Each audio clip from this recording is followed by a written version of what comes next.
After 4 years of war, the final battle was here. We brought our best to face our enemy. We brought our ships, our people, our ingenuity, our courage. But the Klingons brought something more.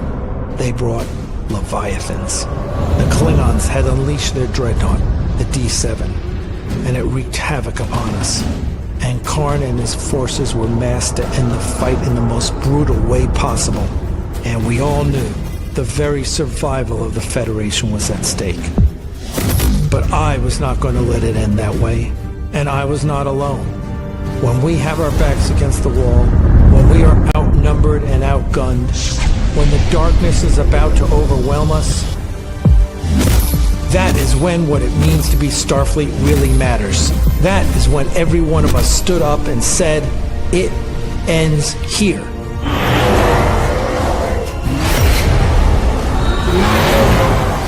At Axanar.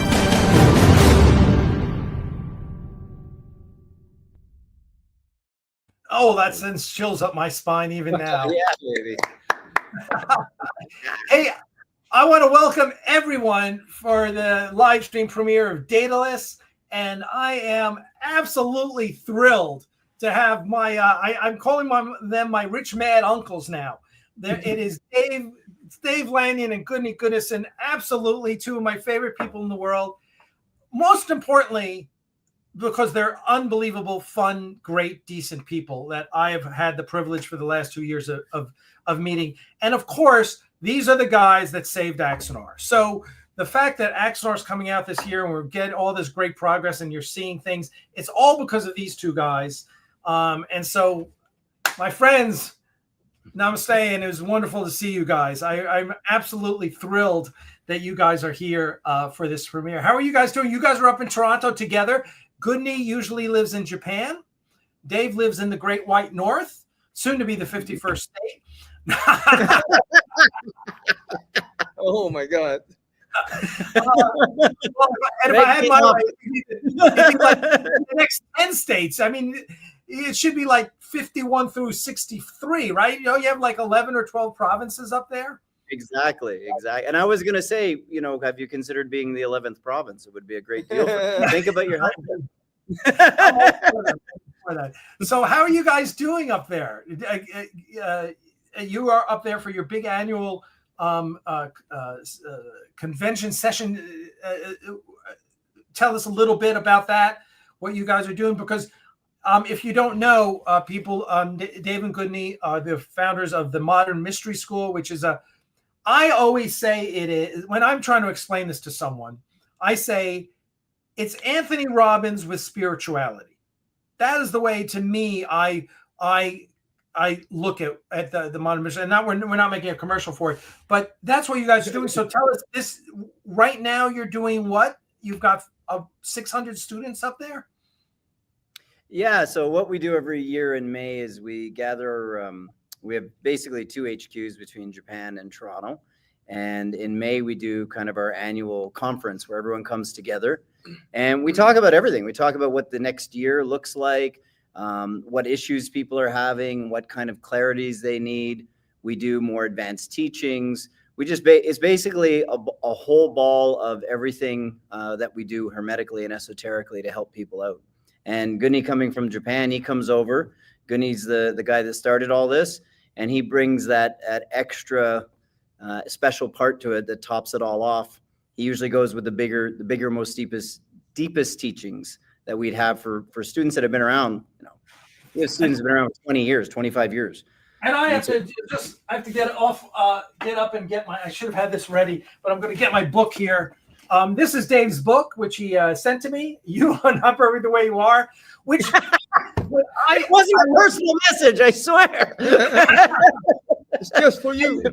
Yeah, that's right. I am not perfect. But anyway, when I read and this is just, we'll end it here, and I'll just say, when I read this, it was like I was reading, you know, Common Sense by Thomas Paine or the teachings of Ben Franklin, or it's like I said, it's wisdom is basically what it is. It's just classic wisdom.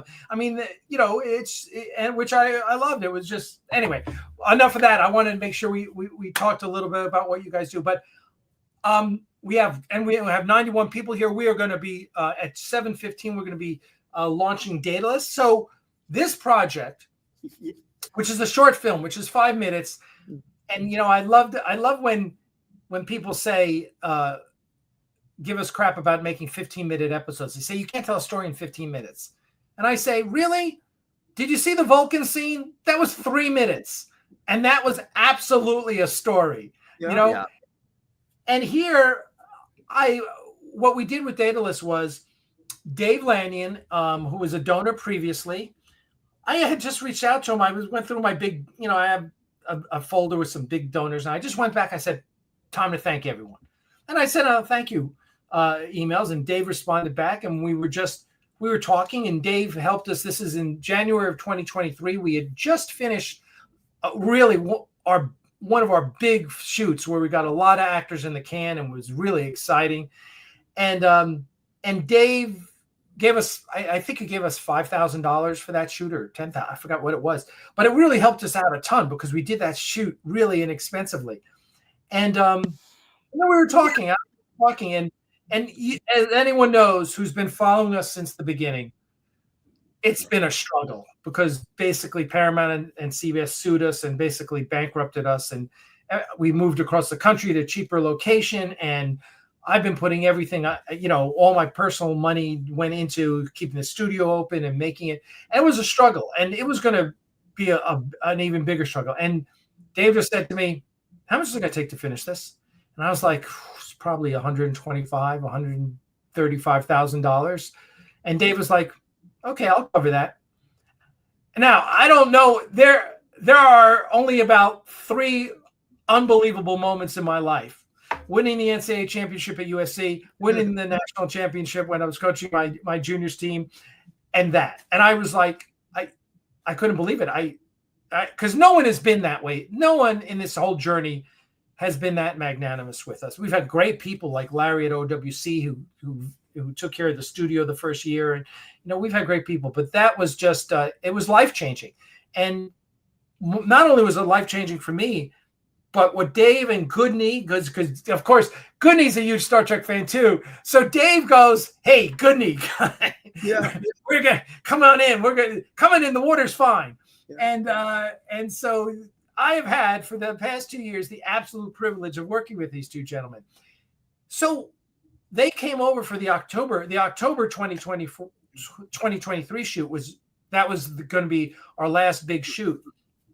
And they both came down, unfortunately, at different times. But Gudni had said to me, like 2 weeks before that shoot, he goes, are you shooting me? He goes, I'm in Axanar, right? And I was like, no, it's all set. It's all these but he got me thinking, and I'm going, yeah, wouldn't it be nice if we could get Dave and Gudni into something? Yes. And so I literally in a day wrote Daedalus because we've been working on this whole idea of Daedalus class possible reshoots. I said, they both need to be admirals. And we're going to do that. And so we put it together, which you are all about to see here shortly. And both of these guys came in, and I can't tell you, we also had Linda Alexander, the biographer of Steve Einat, and we had Sally Marshall, a widow of Steve Einat, who I know, Gudni, you got to meet them. I'm not sure if David got to meet them. I did, yeah. Who are, they are, I always say they're the heart and soul of this production. So that shoot was absolutely magical. And I'm going to start with Gudni and give me your feedback of what it was like, because you were both joys to have on set. Let me tell you. Tell us what it was like for you, Gudni, to be on set at the studio. Well, today is my birthday, by the way. Yes. Happy birthday. 67.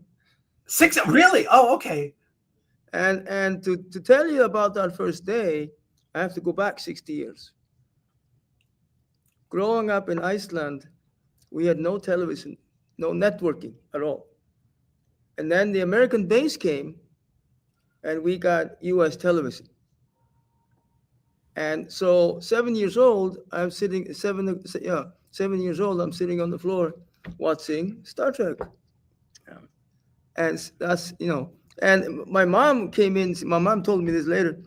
Mom came in once and said, "What are you watching?" She had never seen any sci-fi movies or anything, and Iceland no TV, and I pointed at the TV and said, "Home." Home. So coming to Atlanta to do this with you was like, I mean, a childhood dream come true. It's like, shit, I still can't believe it. It's just totally amazing. And your team, oh my God. Yeah. I mean, I worked on movie productions and never seen a team like this. This was Yeah. like a dream team, production team. Because of passion, because they were all passionate about it, right? Yep. Especially, my core team, our core team of Mark and Jeff and Dana. They've been at it so long, and so yeah. So and they appreciated your comments too, Gudni, because I told them all that you said it was as good as any team in Hollywood, and they all walked away with smiles on their face. Yeah. So Gudni you were there for maybe 2 days, I think, and then you flew out and Dave flew in, and that was crisscrossed for like 2 hours. Dave, give us what was it like for you? Well, unlike Gudni, I don't have a background in this, so you know this, but for those watching, I got in for 2 reasons: because I love Star Trek and I saw this amazing thing and I couldn't believe that it wasn't being produced by CBS. I couldn't believe that it was this independent thing that was happening.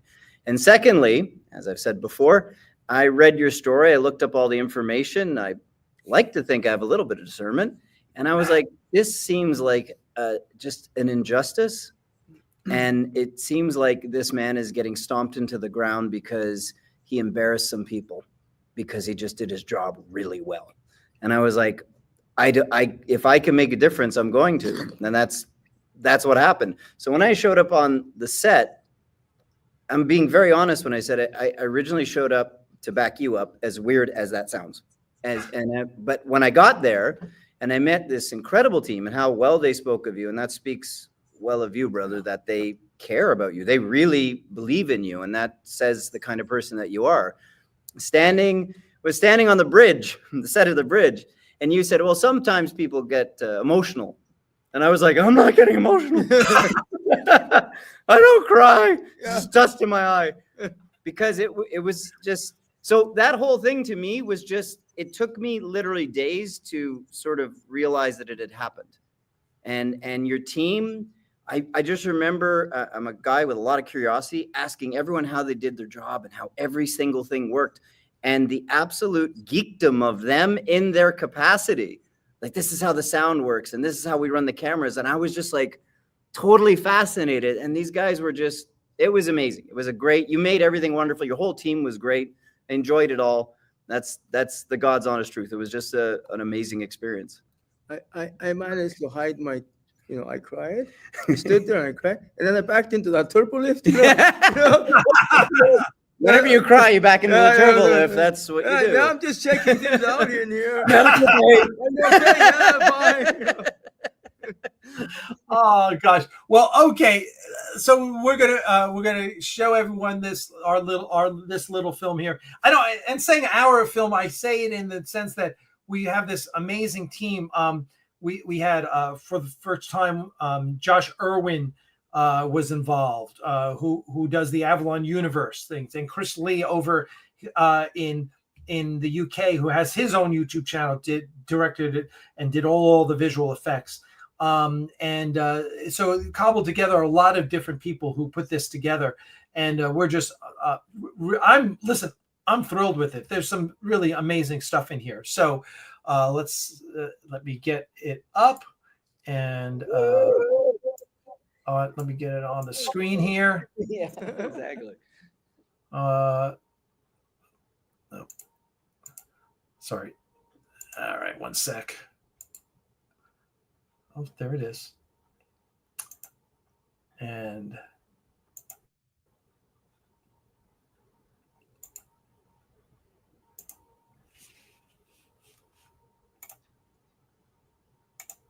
Okay. Hold on. Let me share it.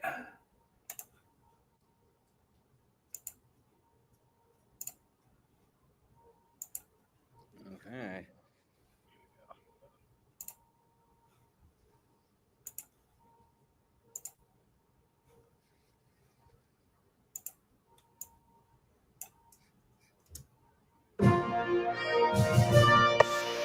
This is a galaxy-wide transmission of the United Federation of Planets.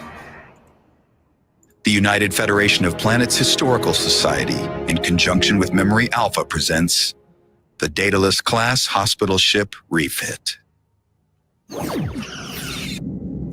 Romulan War, the seminal event in the creation of the Federation as we know it. And at the forefront of that conflict, the Daedalus-class starship. The X-class Warp 5 ship was the most famous class of ship in the war. The Enterprise's adventures under Captain Archer had made that ship an icon. Well, as war was approaching with the Romulans, Earth needed to build starships, quickly, and in great numbers. The Daedalus was designed to fill a variety of roles. Heavily shielded and hardened against the Romulan hacking of 10 years earlier, what it lacked in speed, it made up for in flexibility and survivability. So 80 years later, when the war with the Klingon Empire broke out, it was the logical choice to refit for hospital ships, which were desperately needed. Well, just like the Liberty ships of the Second World War, the Daedalus-class ship was mothballed rather than scrapped. Our top technical personnel worked with the Starfleet Corps of Engineers. They put in every piece of equipment that our medical team could use. And after the refit, well, the ship had better capabilities than that of a small starbase. Our ships have the most advanced medical facilities anywhere in the known universe.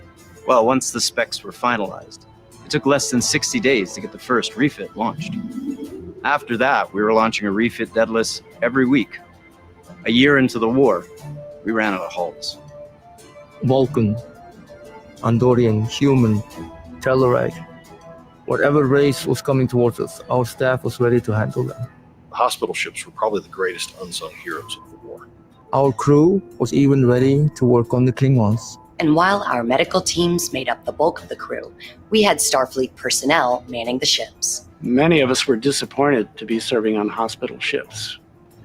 We wanted to be on the front lines, serving as the tip of the spear. And by Axanar, our crews didn't just sit back and wait to receive casualties. So we dove right in to everything but the fiercest parts of the battle, beaming out casualties and saving the lives of thousands of crew members that otherwise would have been lost.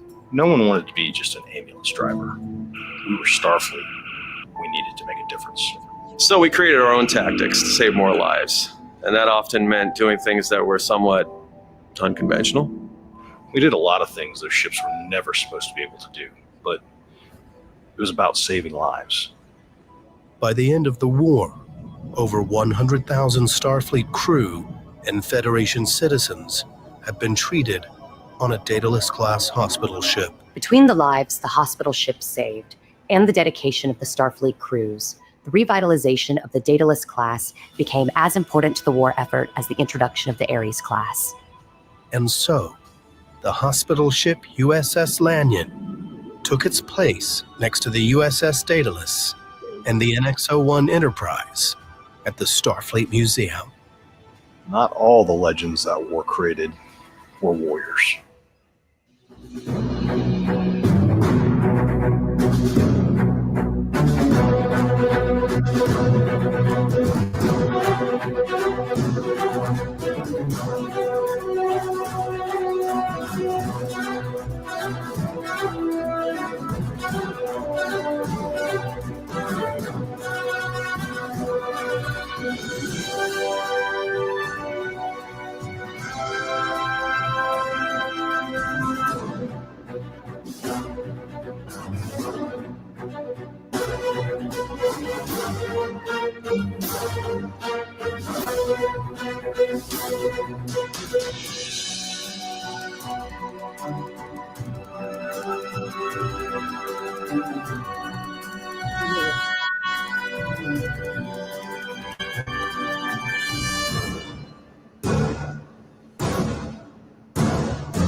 All right. It's so awesome. Yeah, you guys did great. You guys did great. I was really happy. I love that. I thought it was a great little film. It tells a story that's important. And we tied that into Axanar as well. Right. You know, and all these fan films like Interlude, for example, was a great one. That Interlude basically came from the opening pages of the Axanar full-length feature film script. Jonathan Lane read that and said, you know, when we had to write Tony Todd and Ramirez out of the script, I came up with this idea that, he was critically injured in this ambush. And it was, which basically, if you're a military historian, that is the story of the U.S. shooting down Admiral Yamamoto in World War II. Okay. Right. Yeah. Basically, we had broken the Japanese code. We knew he was going to be flying alone he was going to be flying in a plane, and they sent out 2 P-38s to intercept him. All respect to one of the greatest admirals in history, Admiral Yamamoto. So, but I was like, yeah, that's a great story. So let's transfer that to Axanar. Yeah. And the Daedalus class hospital refits are, as we say in there, an homage to the Liberty ships, which the U.S. built like over 1,000 of during World War II. It was some crazy number, which were the cargo ships that plowed the Atlantic route. And so yeah. So it's fun to play in this universe in any, in all different ways, right? As you guys as being executive producers or acting or what have you. So I think we can do more of these little. Yes. Oh yeah, for sure. And you know, from where you were when you started, and I'm sure there'll be many podcasts to go over this, and to where you are today, even your own curve of knowing how to do it and the things where you don't need to spend time, where you do need to spend time. I mean, yeah, experience teaches us everything, right? Absolutely. Listen, we have learned so much.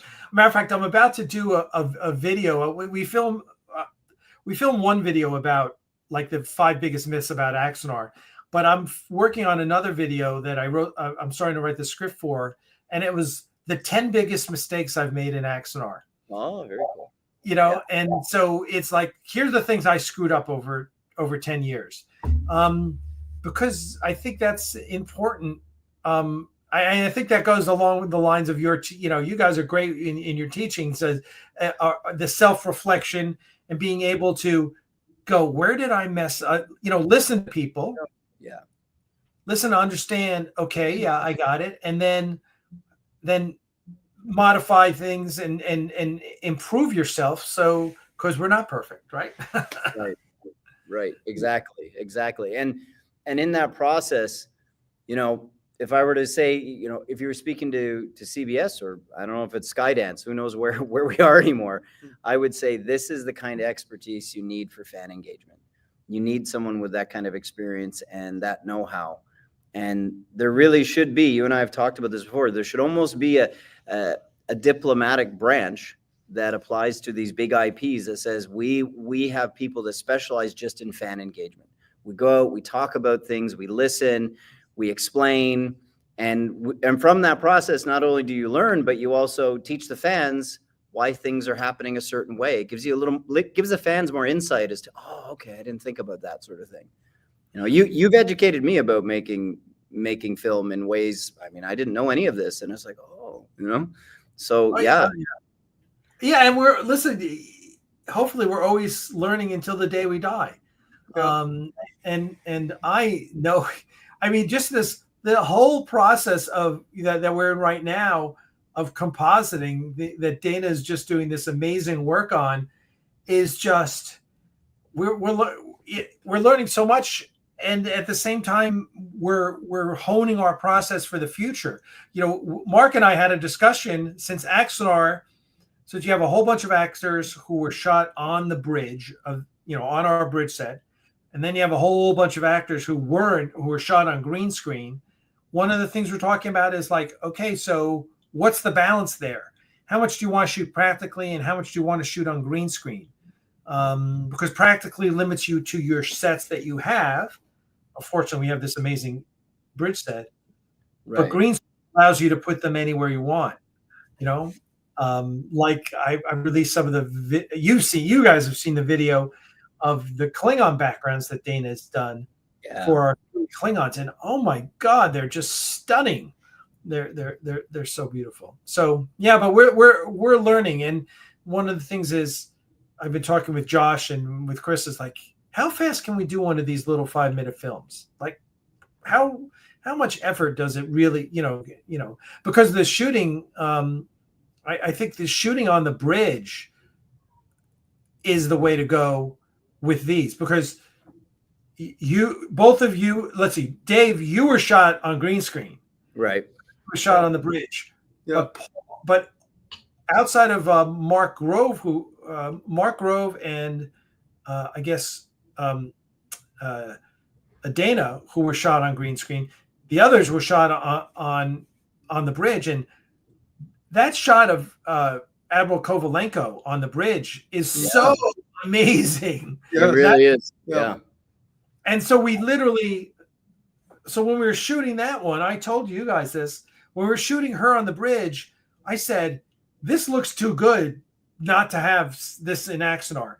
So I said, take 20, everyone. And I ran out and I wrote a line down and I gave it back, came back in. And I said, memorize this. And she's a pro. She's a pro. And she did. And that's now in Axanar. And that's a little story snippet that ties Daedalus in with Axanar. Yeah. So we're really excited about that. What let me just tell you, when we filmed on the bridge, for me it was a terrifying moment. Terrifying, because first I was just excited. I mean, just sitting in a chair, it's like, oh yeah.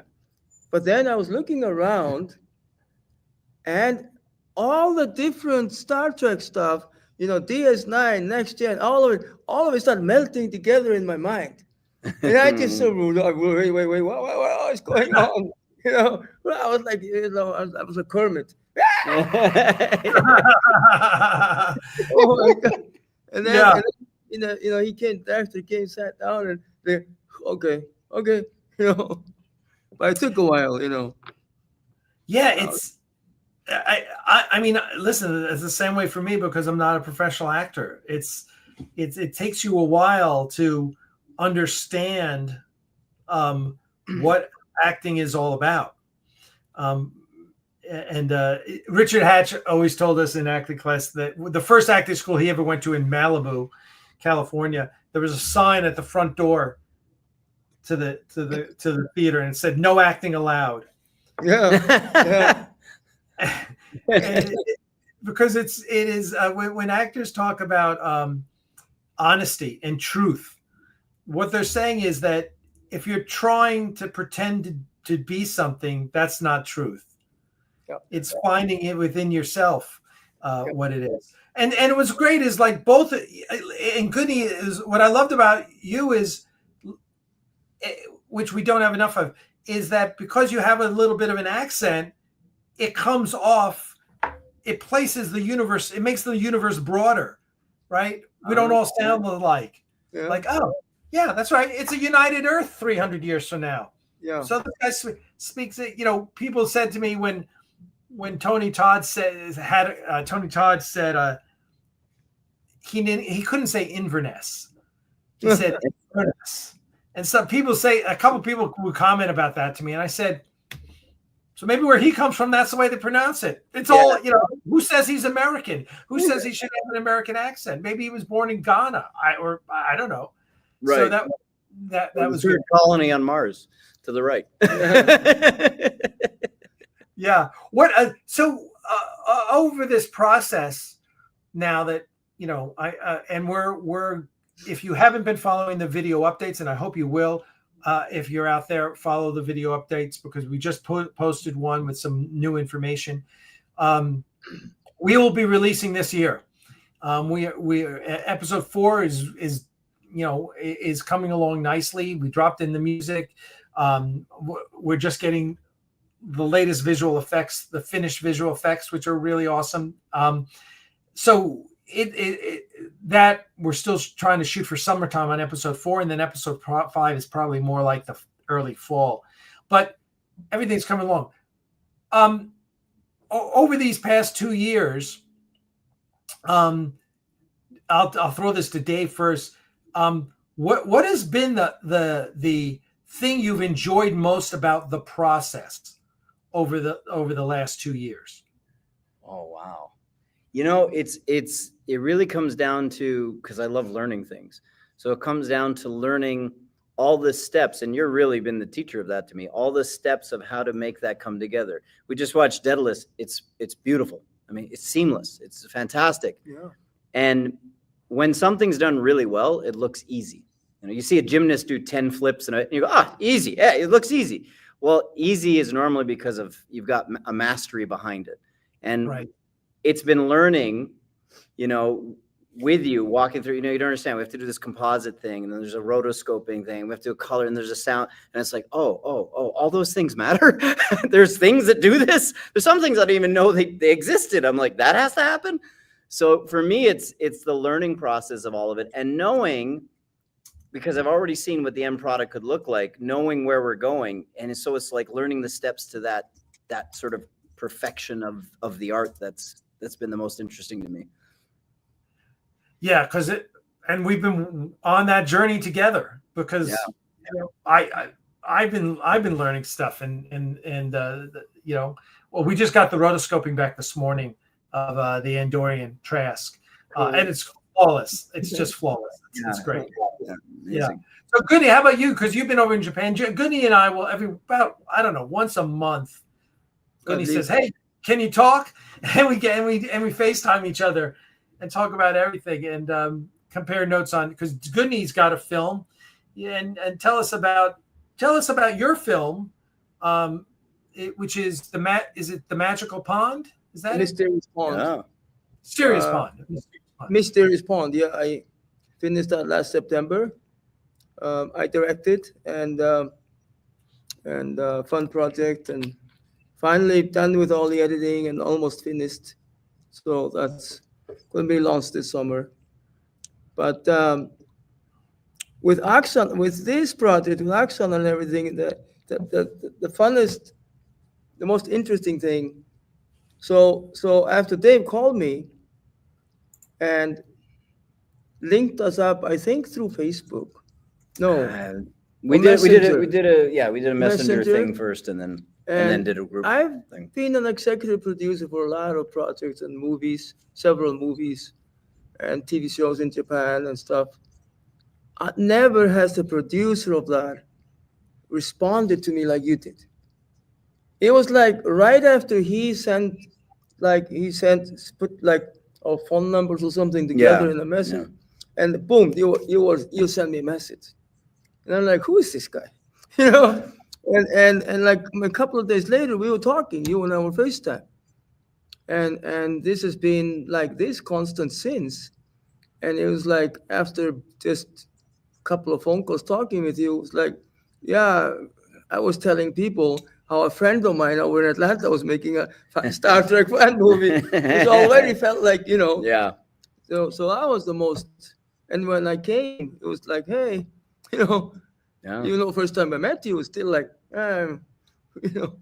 Yeah, I know.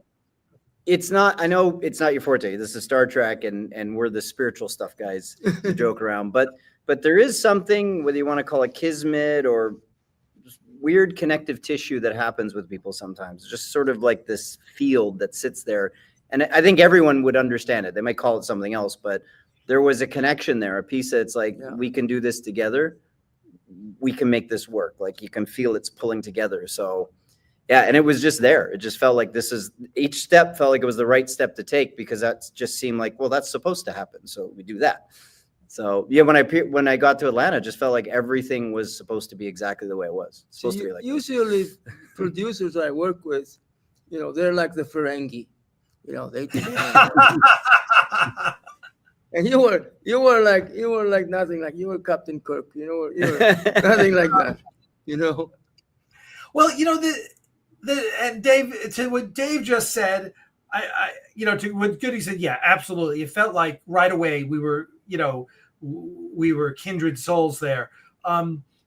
Absolutely. And for a lot of reasons, right? It's one, we all love Star Trek. Yeah. So, yeah. right. So we have this common ground that we all exist on. And two, I think is, so there's that. Two, we have this great project Axanar, which obviously, Prelude to Axanar was such a success. So we can look back and say, okay, we did create something great. Let's create it again. So there's a certain amount of experience. My dad always says past performance indicates future performance. And then Dave, you were the one who kind of spotted the struggle and latched onto the struggle and said, I can help solve this problem. And the fact that you two are both Star Trek fans, you wrote Gudni in. So there was a lot of different things. And then listen, I should mention to everyone out there that Dave and Gudni also are big backers of Axanar Animal Rescue, because we rescue cats and sometimes dogs down here in Atlanta. And both of you guys have been huge supporters of that. I know Gudni does that in Tokyo, and Dave does charity, some amazing charity work up in Toronto. So it speaks to me. It's not only do we have the business things, the Axanar things, the Star Trek things, but you're both just dynamite people who, I'm honored to know and consider friends. So it's yeah. Thank you guys. You guys are wonderful. I mean, and so there's all these different things, and ultimately that's what creates this amazing relationship that we all have. And listen, it took me a while to get used to having executive producers, right? In the past, I've had 15,000 donors. So you send out monthly updates once in a while and you get, well, now it's like, oh no, wait a second. This is different. I've got to pay a lot more attention. I've got to really treat them like partners, or I've got to make them part of a film. So they feel like we, know what that aspect is like. So it's been a learning process here. And so the education goes both ways, right? We're all learning. And so hopefully by the end of this year, when we get out of Axanar, and hopefully Skydance, looks favorably upon us and, pats us on the back. Let's hope. Let's hope we can move into a totally new world, together and do something, even more amazing. As I've said to everyone here, we want to do another project, and I've kind of come around to the fact that I really want to do the Romulan Wars, because I don't think Star Trek is ever going to do that, right. And I think we're in the perfect position to do just that, to do something like Axanar for the Romulan Wars. I would love to get the original cast back, and if we had Skydance saying that's an interesting project, then it would be really, fun. That would be a fun project. So we'll see. By the way, I want to tell Dave, I've just been telling everyone, if you go to the Axanar store, we're giving 25% off. You use the discount code Daedalus. I put it in the comments before. Discount code Daedalus is good to the end of the month. It's 25% off most of the stuff there. So that's a thank you for coming out and sharing this with us.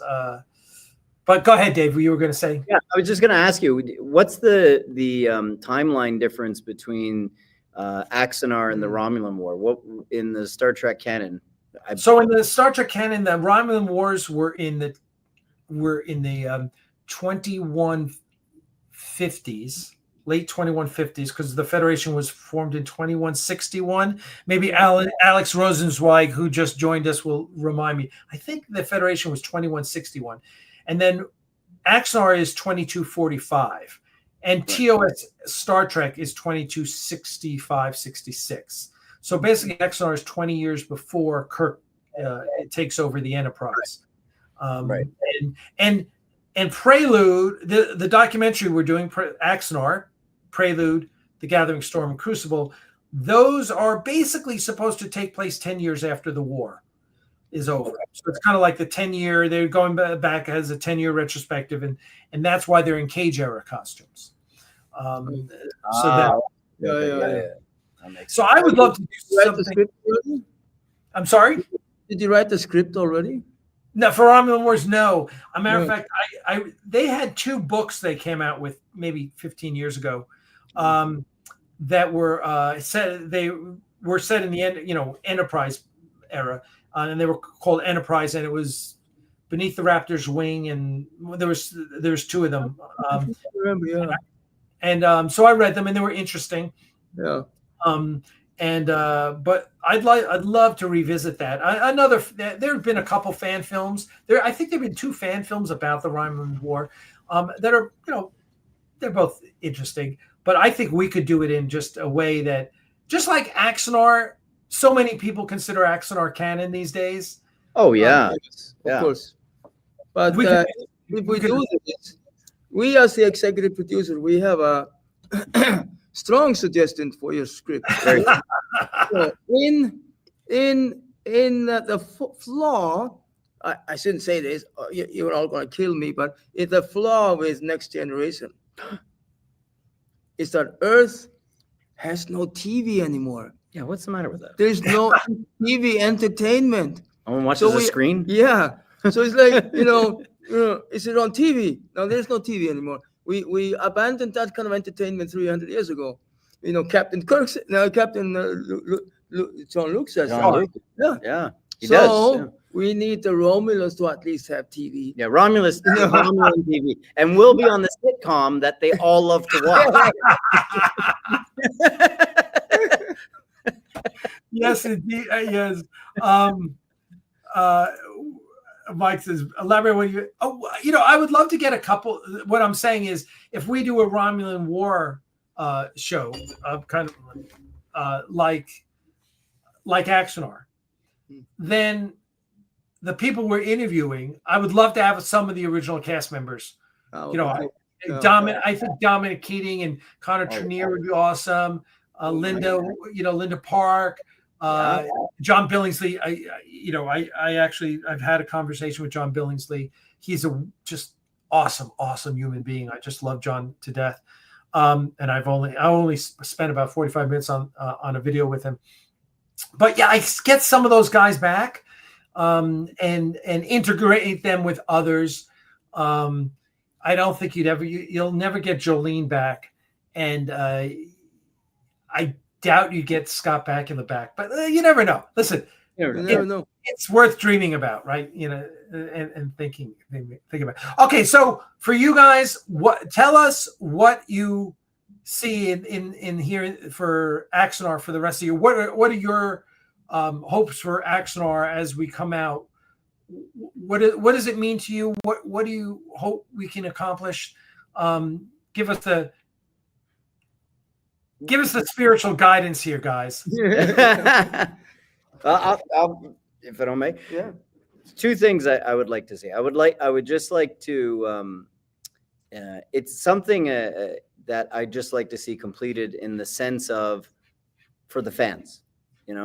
Something that's been sitting there, and okay. You don't want to pay attention to the haters, but you also want to show them that, hey, you may have misjudged this. And here you go. So there's that part of delivering Axanar. And the other part sounds weird again, but it's the vindication of following your dream and doing it well. That, you put enough effort in and you believe and you get the right people around you and you can make your dreams come true. So to me, that's that it says so that process is Star Trek. That's the future. That's the bright future we look for. So completing it, but in the fact it got completed, you're talking that it is Star Trek. That's what it's all about. I totally agree. I think there's Yeah, because I think there's a story here that beyond beyond Axanar, the film we produced, there's a story of all of us, right? For the past, wherever we came in on the train that is Axanar, whether it was back in 2010 when I got the first idea for it, for naming this script Axanar, on up through everything we did in Prelude and the struggle with the lawsuit and moving across the country and fighting COVID and fighting this and that. I think that there is a story there with a lot of interesting people and a lot of interesting players. And some, like Mark Edward Lewis, have been with me since the beginning, or Bing Bailey, or I think there's a story there that's worth telling on its own, like the making of Axanar, a documentary. So last thing I'm going to do is I'm going to bring Paul in, who is Commodore Stern. Hey, Paul, you're muted right now. Now, Paul is a longtime volunteer. He's been volunteering with us since the beginning. Paul, this is David Goody. Paul is always there whenever we have a shoot or whenever we have a project or we need to sweep the floors or whatever. Paul's there buying us Chick-fil-A and running errands. Paul also is adopted one of our rescue dogs back in 2000. Wow. Yeah. Nice. Yeah, so he named Artemis, and his daughter also, Lauren, who's now at University of Fairbanks, is it? Yeah, University of Alaska, Fairbanks. Fairbanks. His daughter was in Interlude, and was she in Icarus Maneuver? Yeah, she was in Icarus Maneuver. She's like coming out of the turbo lift at the very end. Right. Yeah, that's it. Right. Yeah. So Paul and his whole family are part of the Axanar team. Yeah. Paul, when did you join us, Paul? Were you there the first weekend we unloaded trucks? Oh yeah. I think actually. So I started following it. I think it was 2014 at Dragon Con. It's funny because I think I found one of the pictures from that and I sent it to you a while back. But yeah, when you announced that you were coming out here, I was like, hey, this is hometown for me. So, anything I can do to help. I was one of the backers, not on Prelude, but on the Axanar. And so, I was more than happy to add, sweat equity to it. Something I really thought was a great project and, really wanted to be a part of. And I have to say, and this is the great thing about Axanar, why when Norman Lau said 10 years ago Axanar is a movement, when we showed up in Atlanta after the lawsuit, it could have been us throwing everything into 3 tractor trailers and driving it across the US and unloading it into a facility a third of the size that we had in LA. It could have been us with our tail between our legs meekly going into Atlanta, but we showed up and we had 30 people helping unload those 3 tractor trailers. Where it took all week long to load them in LA, we unloaded 3 tractor trailers, all those sets, in a day, and it was unbelievable. We had Scott and the guys who were professionals here in town who showed up. We had people like Paul and Dana and others show up, and everyone just pitched in, and boom, we unloaded those, like one truck after another, unload. We had a forklift, and it was amazing, and it was so heartwarming. It was such a wonderful welcome for us. And I think, in the latest update that I posted, I had to post a comment finally. And my comment was, if you're going to whine about how long Axanar is taken, don't. All right? You don't appreciate the fact that we got sued by 2 major studios. We had to bring everything across the country. We had to finish that set. Then we had, this disastrous shoot where the director lost the footage and then filed a fraudulent copyright. Then we had COVID. I said, so if you're going to complain about how long it's taken, you didn't go through any of that, so shut up. I finally had to say that because I was like, I'm sick of hearing about it. Yeah. Because they don't necessarily appreciate the journey, but it is the fact that we have, and I keep saying it, it's not just Dave and Gudni, it's Paul who, and it's Dale Simpson who was, Dale, who was a 20-year military vet and a sheriff's deputy, who spent 21 years in the sheriff's deputy office. And we have Russ Patterson. And we have all these amazing people, like people who you want to go to war with, literally. Yeah. Like that, if I'm in a foxhole, these are the people that I want watching my back. And these are the people who have committed to Axanar and said, hey, this project is important that we finish it. And I think ultimately, that's the tale that we need to tell in this documentary is the quality of the people that have said, we're not giving up on this project. It's too important to Star Trek. So Paul, tell me your favorite memory of your now, what, 7.5 years with Axanar. Oh God. There are a lot. I mean, actually, it would probably be sitting there listening to JG just go on when we were at the elementary school, because he is just one of those genuinely funny and honest people. And because they were sitting there signing calendars, and he was giving Lauren a hard time, and she gave it right back to him. And there was a quick second of him looking at him like, okay, game on. And just that I think there's so many people there that day. That was such a busy day. I know D&D was doing all the behind the scenes stuff, and just everybody working their tails off to make something happen, and bringing the J cakes. I think that was fun. Because I had just been in New Jersey, and I think I brought them from Jersey. If you don't know, people, we this production has an affinity for Drake's Cakes, which is like Drake's Cakes. Drake's Cakes. They're the best. Oh my God. Drakes are the best. I grew up on them. They've clogged my arteries more than any other food substance. and Paul always brings them to the set, which is great. JG, and by the way, we all had JG. We had JG down, courtesy of Dave. Flew JG down, and to do the A Night Before Christmas on the bridge in a Santa suit, which we have not released. And I've explained it to a bunch of people, but it's finished, but we didn't release it because JG was worried about CBS. And because CBS has been playing dirty with actors and not, telling them don't work with Axanar. So we're waiting till Skydance comes in because we feel they'll be a lot more positively disposed towards us. And so hopefully we'll be releasing that this year, which is just a lot of fun. It was that was a fun shoot, putting JG in the Santa suit. General Martog is Santa? How could that be? It was Martog boss.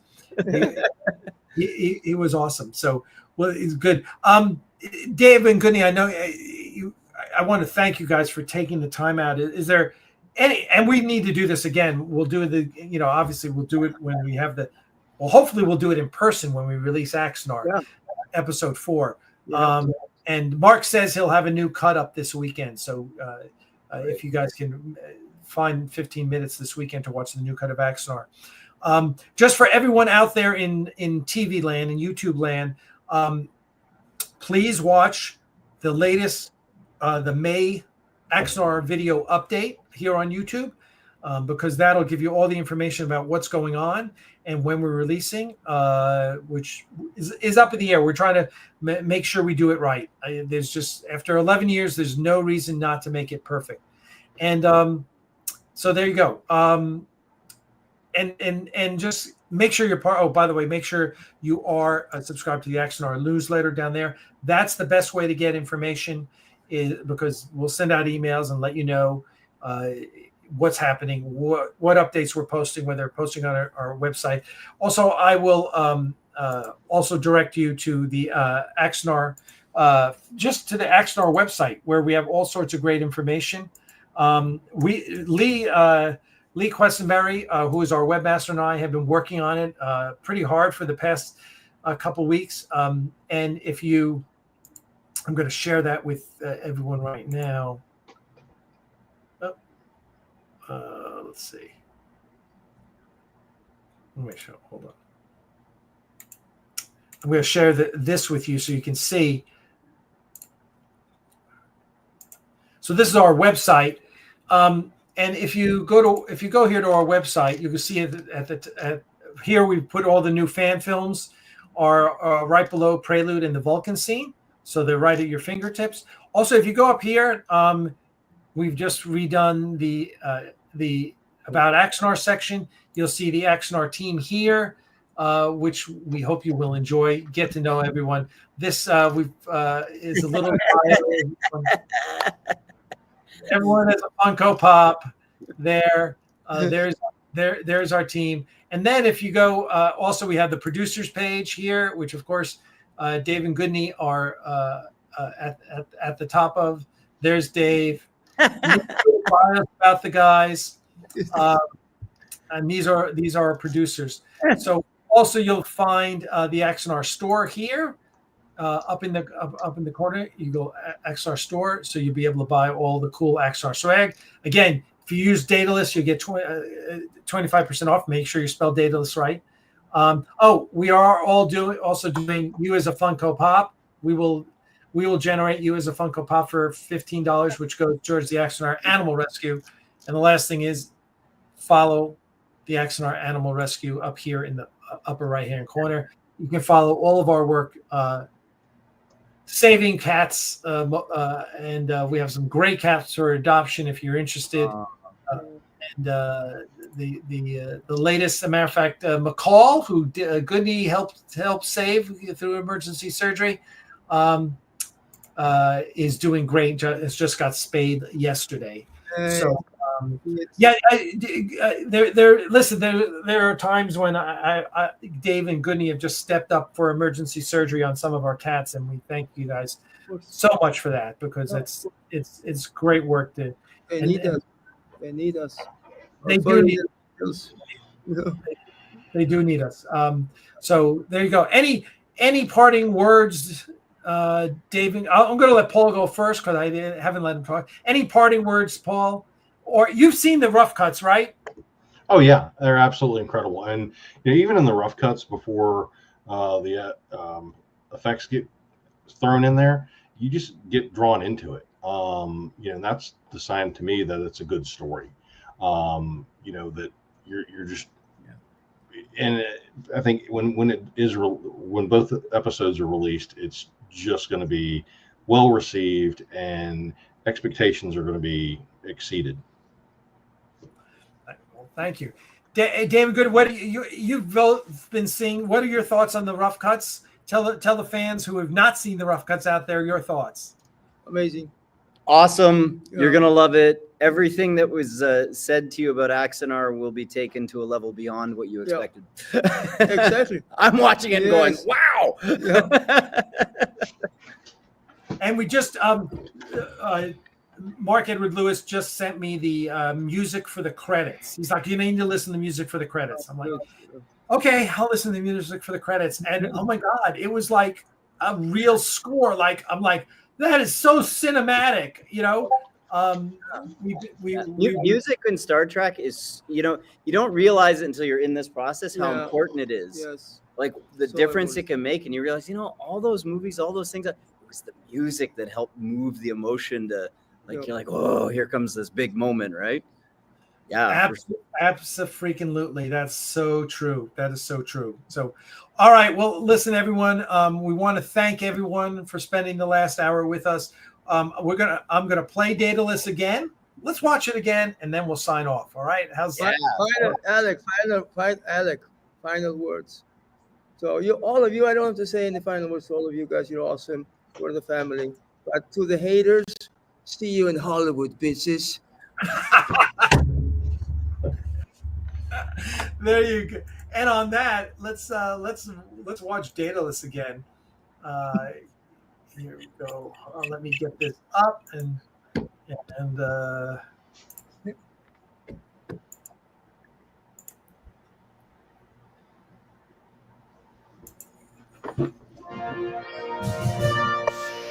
This is a galaxy-wide transmission of the United Federation of Planets. The United Federation of Planets Historical Society, in conjunction with Memory Alpha, presents the Daedalus class hospital ship refit. The Romulan War, the seminal event in the creation of the Federation as we know it. And at the forefront of that conflict, the Daedalus class starship. The X-class Warp 5 ship was the most famous class of ship in the war. The Enterprise's adventures under Captain Archer had made that ship an icon. Well, as war was approaching with the Romulans, Earth needed to build starships. And The Daedalus was designed to fill a variety of roles. Heavily shielded and hardened against the Romulan hacking of 10 years earlier, what it lacked in speed, it made up for in flexibility and survivability. so 80 years later, when the war with the Klingon Empire broke out, it was the logical choice to refit for hospital ships, which were desperately needed. Well, just like the Liberty ships of the Second World War, the Daedalus class ship was mothballed rather than scrapped. Our top technical personnel worked with the Starfleet Corps of Engineers. They put in every piece of equipment that our medical team could use. And after the refit, well, the ship had better capabilities than that of a small starbase. Our ships have the most advanced medical facilities anywhere in the known universe. Well, once the specs were finalized, it took less than 60 days to get the first refit launched. After that, we were launching a refit Daedalus every week.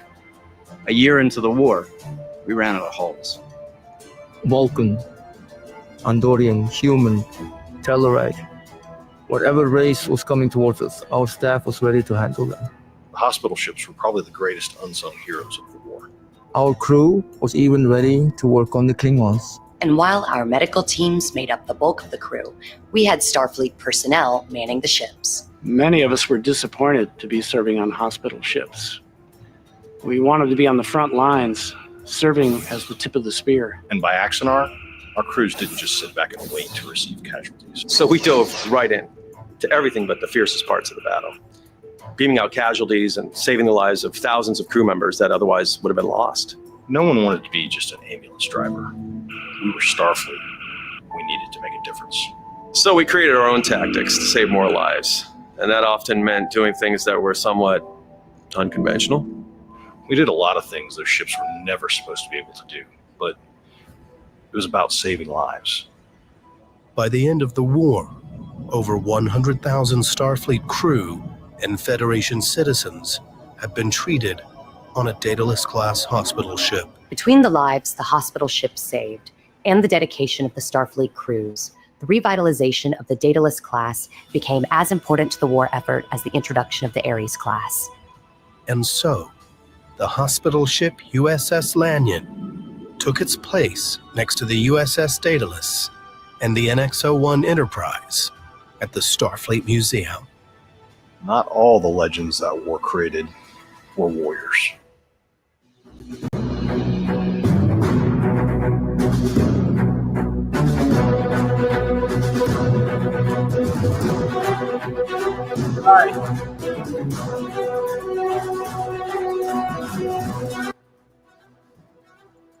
Well, there you guys go. There we go. We're back. You're back. We're back. So, yeah, listen. I obviously, is when you're a filmmaker, you watch these things over and over and over. And every time I watch this little 5-minute film, I go, "Yeah, that was really good." You know, Yeah. it tells a really good story. Everyone was great. There's no bad acting in this thing. Everyone, was believable. Everyone was different. Everyone had their little piece to tell in the story. So yeah, I'm really pleased with it. I'm glad you guys were too. and I'm glad you guys were part of it. So we will have to do it again. We're going to have to get both of you guys at the studio at the same time sometime. That'll be fun. Yeah, to do something. Let us not forget, as you guys are conquering the world, let's not forget to stop and have fun, especially Star Trek. And Paul, great to see you. Thanks for coming. Thanks for coming by. And to everyone, this is not on YouTube officially yet because there are a couple changes that have to be made before we can launch it. That Josh is taking care of. There are a couple typos in the credits. There was one thing that we have to put a Star Trek fan film production under the title there at the end. A couple things. So those are all going to happen, and then we will be launching it on YouTube. But in the meantime, it's going to be available on our website, so you can watch it there.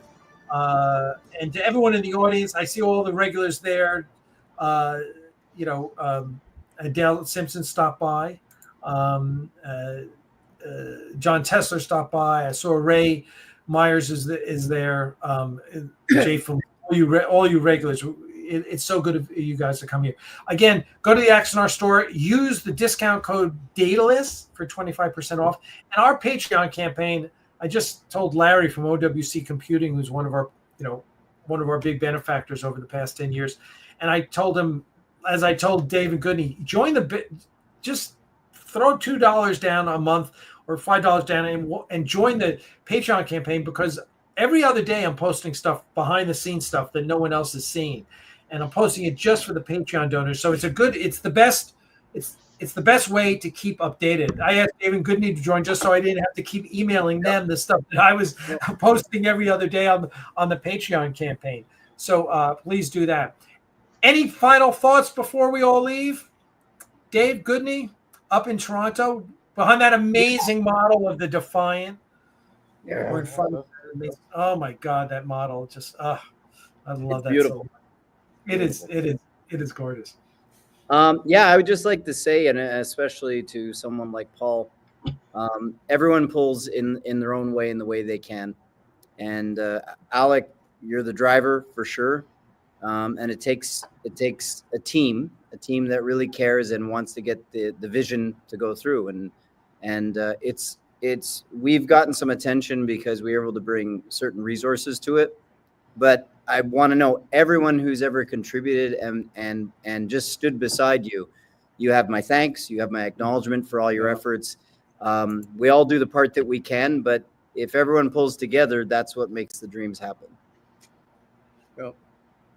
That's it. And I've said it before, when I was coaching volleyball, we always called volleyball the perfect team sport, because you needed at least two people to get a ball over the net. You could not do it by yourself. But filmmaking is an entirely different. You talk about team. Unless you're doing all the work by yourself, which is you're not making a real film, a big time film. If you're doing that, you're doing it on your iPhone. It's a team effort, and we just have such an amazing team. I cannot tell you how hard Dana and Mark are working right now on Axanar. It's just crazy, and whenever Dana asks me to go on over and look at stuff, I do. And so if you guys know Dana, send him a thank you for all the hard work he's doing, because he's just doing an amazing job producing. I feel bad that we can't show you the Moreau stuff, the Klingon Moreau yet, because it is so good. It is like the first time we saw it, Crystal and I we were in bed when we just turned it on just to watch Moreau for the first time, and we started giggling. It was so good. We're like, holy crap, we can't believe how good this is. And him with Richard going back and forth. I cannot wait to see the fan reaction when everyone sees this stuff. So it is good, and that's it. All right. Well, listen, thank you, everyone. I'm going to let David Gudni go. You guys, thank you so much. We appreciate your time. Paul is also say hi to Lauren for us. Make sure you give Artemis a hug for us. And we will all see you. I think this coming week We're going to have Axanar Confidential on Friday night, so make sure you start getting used to those again. We're going to start ramping up the live streams again because there's just lots of opportunity to do lots of cool stuff here. And Gudni and Dave, man, Gudni, happy birthday. I hope Dave takes you out and gives you a good meal. And please enjoy it. And thank you guys so much. This is so awesome. It is, as Dave once said, it's not a dream come true because I couldn't have dreamed this. And that's the way I feel about all of us working together. So thank you guys. Everyone out there, we're going to leave you with the Axanar teaser trailer and then sign off. So take care. Thank you so much. After 4 years of war, the final battle was here. We brought our best to face our enemy. We brought our ships, our people, our ingenuity, our courage. But the Klingons brought something more. They brought Leviathans. The Klingons had unleashed their dreadnought, the D7, and it wreaked havoc upon us. And Karn and his forces were massed to end the fight in the most brutal way possible. And we all knew the very survival of the Federation was at stake. But I was not going to let it end that way. And I was not alone. When we have our backs against the wall, when we are outnumbered and outgunned, when the darkness is about to overwhelm us, that is when what it means to be Starfleet really matters. That is when every one of us stood up and said, it ends here.